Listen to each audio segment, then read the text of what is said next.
বিশ্বে প্রতি বছর 14,000-এর বেশি মানুষের মৃত্যু হয় সাপের কামড়ে।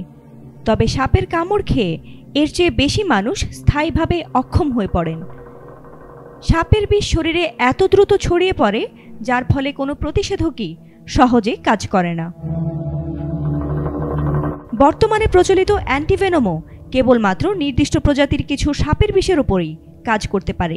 তবে এবার মানুষের রক্তেই মিলবে অ্যান্টিভেনম, যেটি সব প্রজাতির সাপের বিষের উপরই কাজ করতে সক্ষম। বিজ্ঞানীরা গবেষণার মাধ্যমে সাপে কাটা রোগীদের জন্য নতুন প্রতিষেধকের সন্ধান দিয়েছেন।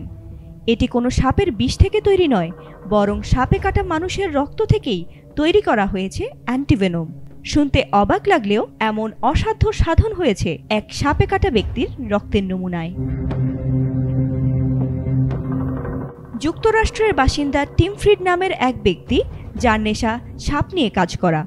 তিনি প্রায় 2 দশক ধরে ইচ্ছাকৃতভাবে সাপের বিষ শরীরে নিচ্ছেন। স্বেচ্ছায় 200 বারের বেশি সাপের কামড়ও খেয়েছেন ফ্রিড। গোখরা সহ বিশ্বের ভয়ঙ্কর নানা সাপের বিষ 700 বারের বেশি সময় ইনজেকশনের মাধ্যমে নিজের শরীরেও নিয়েছেন তিনি। তবে এসব শুরু করার আগে গোখরার 2টি কামড় খেয়ে কোমায় চলে গিয়েছিলেন টিম। বিজ্ঞানীরা বলছেন টিম ফ্রিডের রক্তে এমন এক ধরনের অ্যান্টিবডি পাওয়া গেছে যা মারাত্মক ধরনের বিষের বিরুদ্ধে কাজ করতে পারে। টিমের রক্তে পাওয়া অ্যান্টিবডি প্রাণীদের ওপর পরীক্ষা করা হয়। ওই পরীক্ষায় দেখা গেছে এই অ্যান্টিবডি বিভিন্ন প্রজাতির প্রাণীকে সাপের বিষের মারাত্মক প্রভাব থেকে রক্ষা করছে।